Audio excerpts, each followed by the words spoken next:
오늘은 5장 7절 안절 말씀 같이 읽겠습니다. 긍휼히 여기는 자는 복이 있나니 저희가 긍휼히 여김을 받을 것이며. 우리 한 번 더 읽습니다. 긍휼히 여기는 자는 복이 있나니 저희가 긍휼히 여김을 받을 것이며. 아멘. 오늘은 긍휼히 여기는 자는 복이 있나니 저희가 긍휼히 여김을 받을 것이며, 이 말씀에서 오늘은 긍휼히 여기는 자의 받을 복에 대해 함께 상고하고자 합니다. 성도 여러분, 우리는 지금 계속해서 산상설교의 말씀을 계속 듣고 있는데, 이 마태복음 5장에서 7장까지의 이 말씀은 참으로 중요하고 중요한 줄 믿으시기를 바라요. 마치 죄악된 애굽에서 하나님의 은혜로 탈출한 이스라엘 백성들에게, 즉 죄로부터 구원함을 얻은 주의 백성들에게 모세가 시내산에서 받은 십계명의 말씀을 준 것과 같습니다. 다시 말해 죄로부터 구원을 얻은 성도가 이제 하나님에 대해 어떻게 믿을 것과 이웃에 대해 어떤 삶을 살아야 할 것인지에 대해 십계명을 통해 말씀했듯이, 우리 예수님은 회개하고 주님을 영접하여 천국 백성 된 성도들이 이제는 하나님 앞에서 어떤 믿음을 가지고 살며 이웃들에게는 어떤 믿음의 열매를 맺어야 하는지에 대해 팔복의 말씀을 통해 가르쳐주고 있는 것입니다. 지난주까지 우리가 들었던 네 가지 복은, 즉 심령이 가난한 자, 죄에 대해 애통하는 자, 그리고 온유한 자, 의에 줄이고 목마른 자는 모두가 하나님 앞에서 우리가 어떤 믿음을 가져야 하는가를 보여준 것이라면, 오늘부터 주시는 나머지 네 가지 복은 사람들 앞에서, 즉 이웃에게 어떤 삶을 살아야 할 것인지에 대해 우리들에게 가르쳐 주신 예수님의 말씀입니다. 그런데 우리가 눈여겨봐야 할 것은 하나님 앞에서의 믿음의 삶과 오늘부터 나오는 이웃과 관계되는 우리 성도들의 믿음의 성품 사이에 밀접한 연관성이 있다는 것입니다. 즉 하나님 앞에 심령이 가난한 사람이, 즉 하나님 앞에 굽신거리는 거지처럼 간절히 은혜를 구해서 천국의 은혜를 받은 자가 이웃들에게 긍휼을 베풀 수가 있는 것이고, 아니 반드시 긍휼을 베풀어야 하며, 둘째로 하나님 앞에서 애통하여 죄사함의 은혜를 얻은 자가 본인이나 사람들 앞에서도 깨끗한 자가, 청결한 자가 되는 것이고, 하나님 앞에서 온유한 자가 사람들 사이에서도 항상 문제를 일으키는 소위 트러블 메이커가 아니라 피스메이커, 즉 화평을 만드는 하나님의 자녀의 삶을 살 수가 있고, 마지막으로 하나님 앞에서 늘 의에 줄이고 목마른 사람이 결국 8번째 복의 말씀처럼 예수님처럼 많은 주의 제자들처럼 의를 위해 고난과 핍박을 받는 삶을 살아가게 되는 것입니다. 할렐루야. 이 모든 말씀이 세상적인 기준으로 보면 복이라고는 할 수 없지만, 우리가 예수님 믿어 천국 백성이 되면 우리의 가치관이, 생활 방식이 이렇게 바뀌게 되고, 그래서 이런 삶을 사는 우리가 진정 복 있는 사람이라고 지금 예수님은 말씀하는 것입니다. 할렐루야. 예수님이 이렇게 말씀하셨으니 우리도 이런 믿음의 가치관을 꼭 가지고 살아야 되며, 그리고 이 믿음으로 사는 자에게 주시는 하나님의 복도 그야말로 진짜 복인 줄 믿고, 다시 한번 지금 예수님이 말씀하시는 진짜 복의 귀를 기울이시기를 축복합니다. 성도 여러분, 긍휼히 여기는 자가 복이 있다고 하는데, 이 긍휼에 관해서 먼저 말씀을 드리겠습니다. 이 긍휼이란 말은 사실 요즘에는 거의 쓰지 않는 말인데, 사전적 의미는 측은히 여기다, 불쌍히 여기다라는 말입니다. 그런데 여러분, 측은히 여기다, 불쌍히 여기다라는 의미로만 이해하면 성경에 나오는 긍휼을 제대로 이해하지 못하는 것이에요.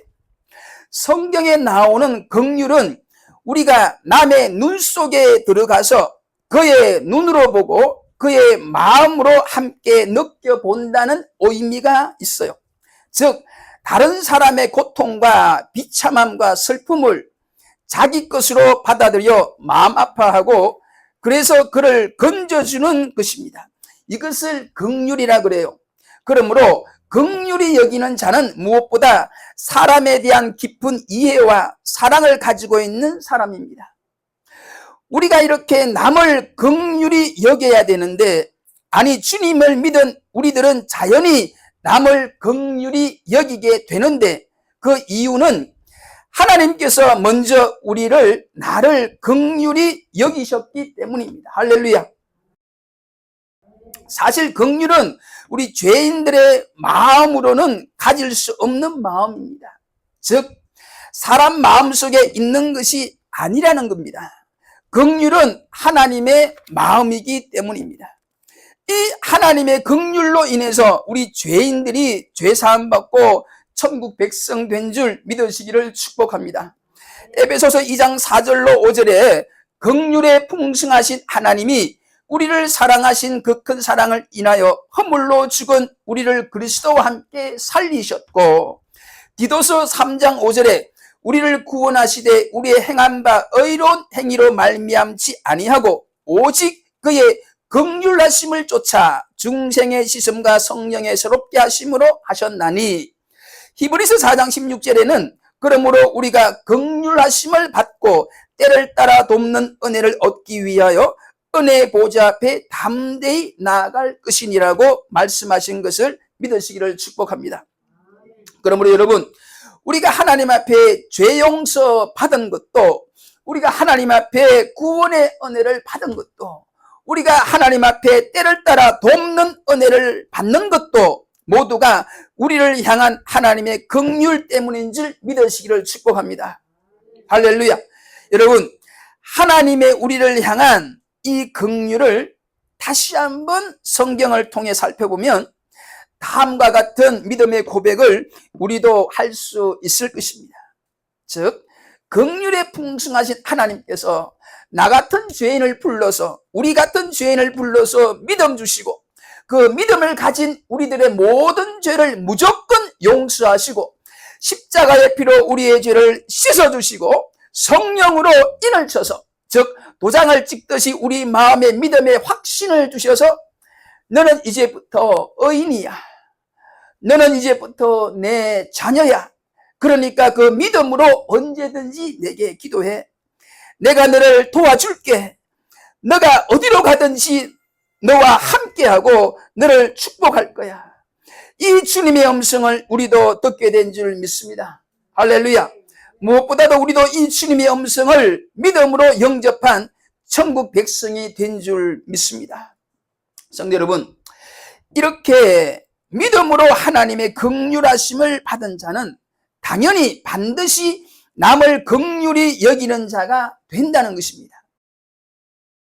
우리가 남을 긍휼히 여기는 마음이 원래는 없었는데 하나님께서 먼저 우리를 긍휼히 여겨주심으로 우리 마음에도 이 긍휼의 마음이, 이 긍휼의 은혜가 있게 된 줄 믿으시기를 축복합니다. 할렐루야. 그리고 이 은혜로 남을 긍휼히 여기는 삶을 살라고 예수님께서 지금 말씀하고 있습니다.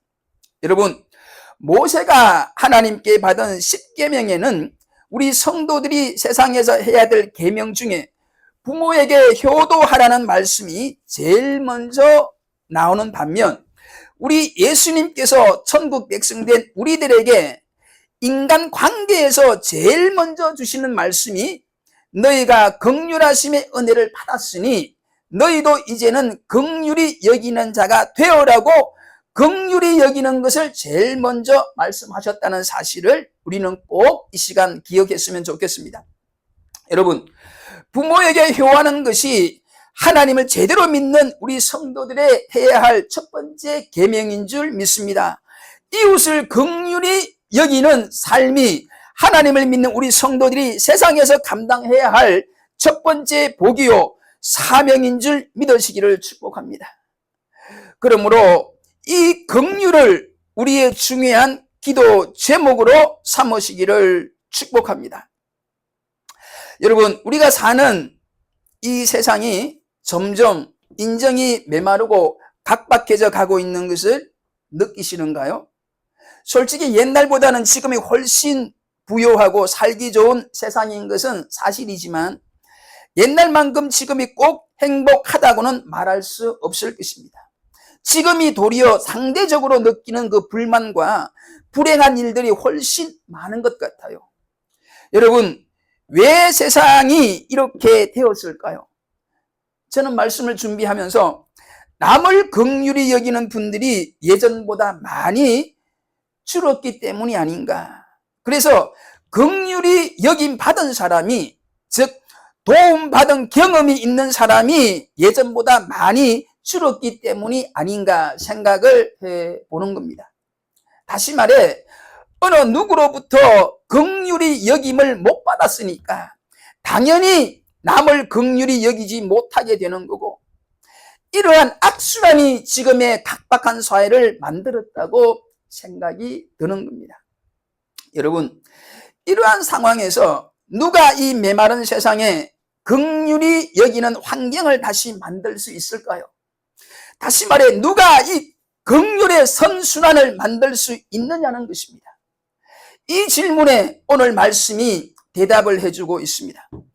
하나님의 긍휼을 입은 우리 성도들이 세상을 긍휼히 여길 때에 이 일을, 즉 긍휼의 선순환을 만드는 일을 할 수가 있다고요. 할렐루야. 왜냐하면 하나님께 긍휼히 여김을 받았으니 그 은혜로 세상을 긍휼히 여길 수 있는 힘이 우리 성도들에게는 있기 때문입니다. 할렐루야. 이것이 세상을 향한 성도의 사명이자 각박해진 세상에 한 줄기 사랑의 빛을 비추는 빛되는 성도들의 역할인 줄 믿습니다. 사랑하는 여러분, 우리 속담에도 콩 심은 데 콩 나고 팥 심은 데 팥 난다고 하듯이 좋은 일을 겪은 자는 반드시 좋은 일을 하게 되는 것입니다. 인간 관계에서 고맙고 좋은 일을 경험한 분들이 남에게 고맙고 좋은 일을 하게 된다는 것입니다. 반대로 살면서 이유 없이 미움을 받은 자는, 이유 없이 어릴 때부터 폭행을 받고 자란 분들은 나중에 다른 사람을 이유 없이 미워하게 되고 이유 없이 욕하고 폭행하게 되는 것을 우리는 경험할 수 있잖아요. 사랑하는 여러분, 예수님을 믿는 저와 여러분들은 긍휼에 풍성하신 하나님의 긍휼의 은혜를 받은 줄 믿으시기를 축복합니다. 무엇보다 우리 예수님은 이 긍휼을 몸소 실천하신 분인 줄 믿으시기를 축복합니다. 이 긍휼은 철저하게 상대방의 입장에 서서 상대를 이해하고 공감하고 불쌍히 여겨서 도와주는 것이라고 했는데, 바로 우리 죄인들을 향하여 가지신 예수님의 마음입니다. 우리 예수님은 하늘 영광 버리시고 이 땅에 연약한 인간의 몸으로 오셨잖아요. 그리고 사탄의 시험도 몸소 받으셨잖아요. 그래서 누구보다도 우리 예수님은 우리를 잘 이해하시고 그래서 우리를 긍휼히 여겨주실 수 있는 분입니다. 할렐루야. 다시 한번 이 긍휼에 대해 말씀하면, 긍휼은 또 다음과 같이 설명할 수가 있어요. 긍휼이란 무엇인가?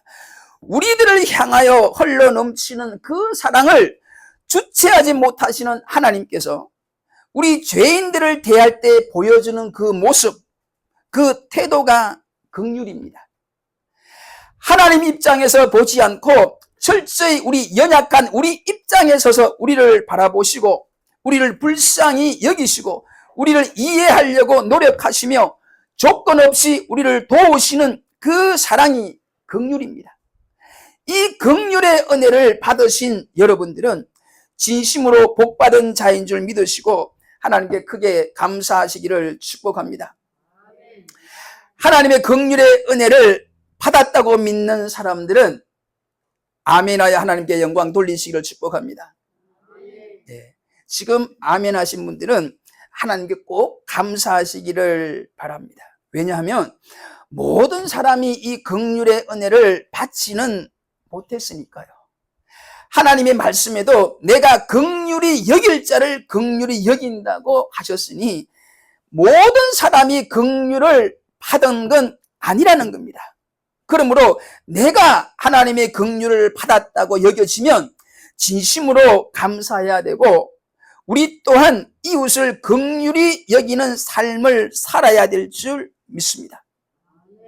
성도들 중에서 혹시 아직도 나는 예수님을 믿는데, 그런데도 불구하고 남을 긍휼히 여기는 마음이 내게 없다면 다시 한번 여러분을 향한 주님의 사랑을 생각해 보세요.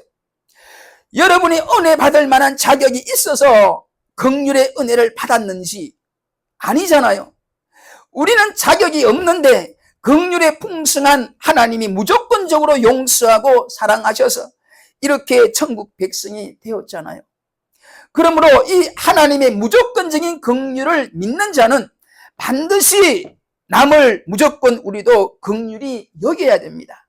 여러분, 혹 나는 긍휼을 받았는데, 즉 무조건적인 용서를 받았는데, 그런 내가 남의 입장을 이해 못하고 율법적으로만 대하면, 즉 세상적 기준으로만 대한다면 과연 우리의 믿음은 진짜일까요? 이 문제와 관련하여 예수님께서는 마태복음 18장의 한 비유를 통해 말씀해 주셨어요. 거기 보면 1만 달란트의 빚을 진 어느 종이 임금의 은혜로, 즉 임금이 그 종을 불쌍히 여겨서 긍휼을 베풀어서 1만 달란트 전부를 탕감을 해 주었는데, 이 1만 달란트 탕감받고 이 종이 나가서 자기에게 100데나리온 빚진 자를 만나 돈을 갚으라고 윽박을 질렀어요. 그 100데나리온 빚진 자가 간절히 조금만 참아달라고 했는데, 그런데도 불구하고 용서하지 않고 그를 감옥에 넣었다는 이야기입니다. 즉 1만 달란트를 탕감받은 자가 100데나리온의 돈을 도로 받으려고, 즉 용서하지 못하고 자기 친구를 감옥에 넣었다는 것이에요. 여러분, 한 달란트는 6,000데나리온입니다. 그러니까 1만 달란트는 6천만 데나리온이지요. 한 데나리온은 노동자의 하루 품삯이니까 요즘으로 계산하면 10만 원 정도라고 치면 100데나리온은 1,000만 원 정도가 되는 거예요. 그런데 1만 달란트는 계산하면 6조가 되는 엄청난 돈이에요. 그러니까 6조 원 되는 돈을 탕감받은 자가 1,000만 원 정도 되는 돈을 끝까지 받으려고 자기 친구를 감옥에 넣었다는 이야기예요. 아무튼 이 이야기를 들은 임금은 그를 불러다가 악한 종아, 너가 빌기에 내가 내 빚을 전부 탕감하여 주었거늘 내가 너를 불쌍히 여김과 같이 너도 내 친구를 불쌍히 여김이 마땅치 아니하냐 하시면서 노하여 그 빚을 다 갚도록, 6조나 되는 빚을 다 갚도록 감옥에 다시 넣었다는 이야기입니다. 아마 이 사람은 평생을, 아니 영원토록 벌을 받아야 할 것입니다. 이 이야기를 마치면서 예수님은 이런 말씀을 하셨습니다. 너희가 각각 중심으로 형제를 용서하지 아니하면 내 천부께서도 너희에게 이같이 하시리라. 예수님의 동생 야고보도 야고보서 2장 13절에서 긍휼을 행치 아니하는 자에게는 긍휼이 없는 심판이 있으리라고 하셨어요. 사랑하는 성도 여러분, 우리는 모두가 하나님의 크신 은혜로, 즉 하나님의 긍휼로 구원을 얻은 줄 믿으시기를 축복합니다. 이 하나님의 긍휼을 입은 성도는 이웃을 긍휼히 여기는 믿음과 삶을 사시는 줄 믿으시기를 축복합니다. 우리 예수님이 우리를 긍휼히 여기심을 우리는 늘 기억하여 우리도 예수님처럼 이웃을 긍휼히 여겨야 된다는 겁니다. 긍휼히 여기는 은혜가 있기를 축복합니다.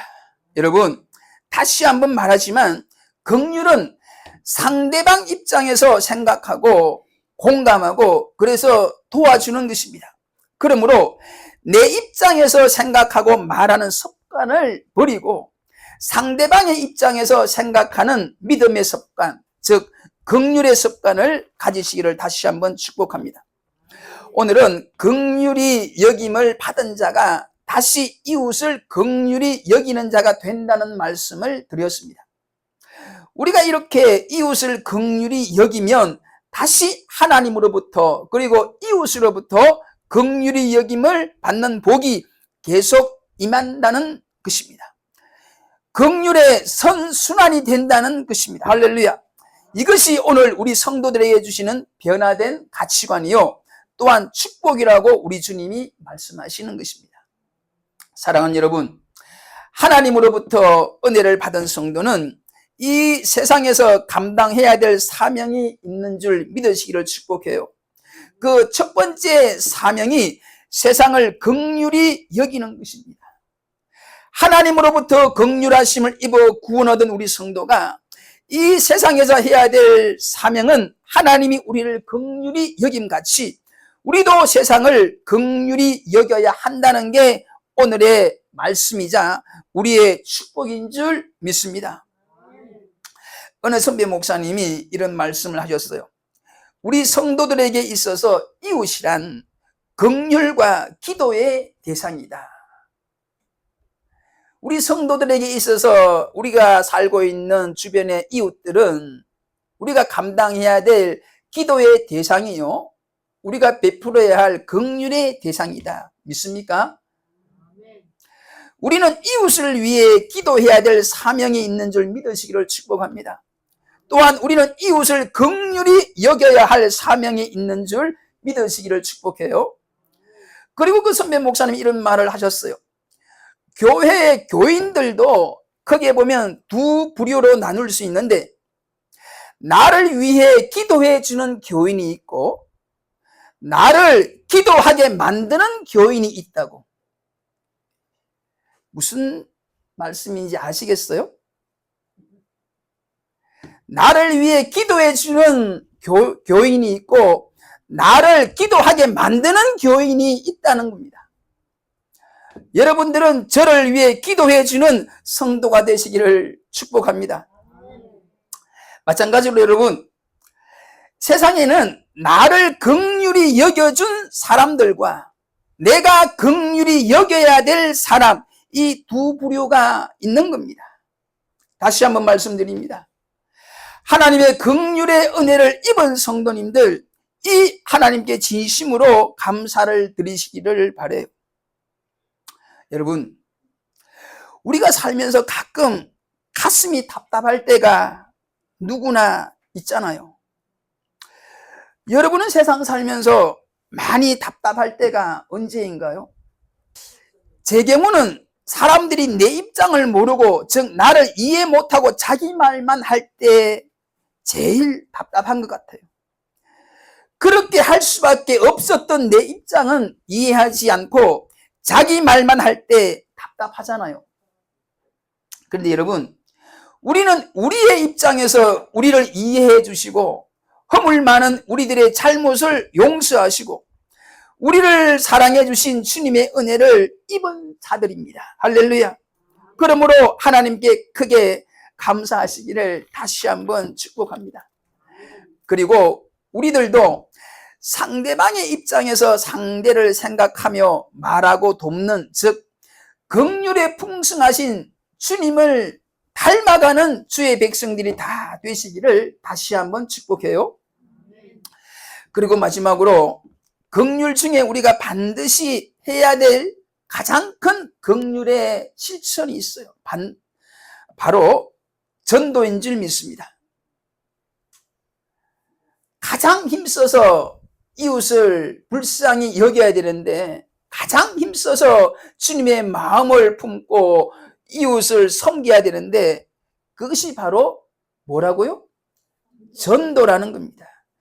사랑하는 부모님을 생각하고 또는 사랑하는 친구를 생각하시고 아직도 사랑하는 그들이 주님을 알지 못하면, 주님을 믿지 못하면 꼭 그 그들을 향하신 하나님의 마음을 우리가 꼭 전해 주셔야 됩니다. 그래서 사랑하는 부모님이 사랑하는 친구도 나처럼 하나님의 긍휼을 덧입을 수 있도록 우리가 눈물로 기도하고 믿음으로 전도해야 될 줄 믿습니다. 우리 예수님께서도 마태복음 9장 36절에서 목자 없는 양과 같이 고생하며 유리하는 무리들을 보시고 민망히 여기셨다고 했습니다. 즉 목자 없는 양들을 보시고, 다시 말해 불신자들을 볼 때에 불쌍히 여기는, 긍휼히 여기는 마음이 생겼다고 말씀한 것입니다. 그리고 바울 사도는 디모데전서 5장 8절에서 자기 가족을 돌아보지 아니하면 믿음을 배반한 자요 불신자보다 더 악하다고 말씀하셨어요. 믿는 성도들에게 가족 구원의 필요성과 불신자들을 향한 긍휼의 마음을 가질 것을 우리들에게 말씀하고 있는 줄 믿으시기를 축복합니다. 사랑하는 성도 여러분, 하나님의 긍휼하심으로 천국 백성된 우리들에게 이 시간 주님이 마지막으로 주시고자 하는 말씀이 있어요. 마태복음 9장 13절의 말씀인데, 너희는 가서 내가 긍휼을 원하고 제사를 원치 아니하노라 하신 뜻이 무엇인지 배우라고 말씀하셨습니다. 이 예수님에 의하면 제사보다 더 본질적인 것이 긍휼이라는 것을 우리는 꼭 기억해야 합니다. 그리고 마태복음 23장 23절에서 너희가 박하와 회양과 건채의 11조를 드리되 율법에 더 중한 바 의와 인과 신은 버렸도다 라고 말씀하시므로 모든 율법의 핵심이 긍휼임을 다시 한번 말씀해 주셨습니다. 그러므로 이 긍휼이 우리 신앙에 얼마나 본질적이고 핵심적인 말씀인지를 가르쳐주고 있습니다. 성도 여러분, 이 긍휼의 은혜를 주신 하나님께 다시 한번 감사를 드리며 우리가 마음을 다하여 힘을 다하여 뜻을 다하여 세상을 긍휼히 여기는 저와 여러분이 되시기를 주의 이름으로 간절히 축복하며 말씀을 마치겠습니다. 기도합시다. 긍휼에 풍성하신 하나님, 못나고 못난 저희들을 긍휼히 여기셔서 용서하시고 사랑하시고 무엇보다 자녀로까지 삼아주신 하나님의 그 크신 사랑에 다시 한번 감사를 드립니다.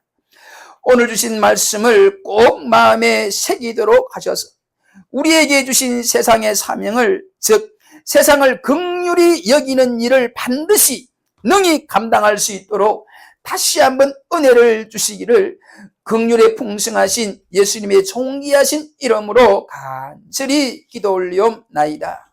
아멘. 나는 행복해.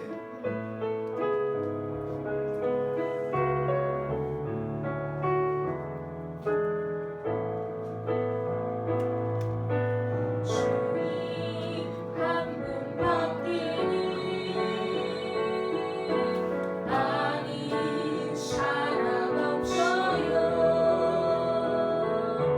가슴 깊이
반석 위에 서리라.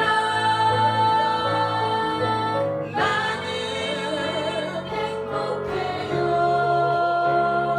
제사함 받았으니 아버지 품 안에서